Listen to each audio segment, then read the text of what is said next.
اللہ کا نام لے کر جو بڑا مہربان نہایت رحم والا ہے۔ سورج کی قسم اور اس کی دھوپ کی،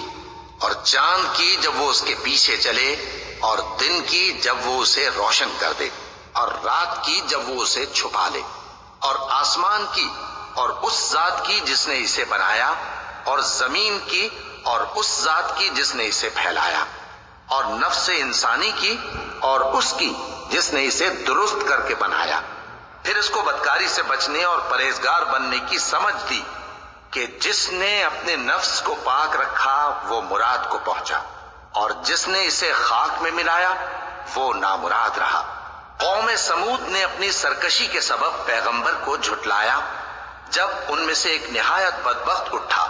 تو اللہ کے پیغمبر صالح نے ان سے کہا کہ اللہ کی اونٹنی اور اس کے پانی پینے کی باری سے خبردار رہو، مگر انہوں نے پیغمبر کو جھٹلایا، پھر اونٹنی کو مار ڈالا تو ان کے رب نے ان کے گناہ کے سبب ان کو نیست و نابود کر دیا، پھر سب کو برابر کر دیا، اور اللہ کو ان کے بدلہ لینے کا کچھ بھی ڈر نہیں۔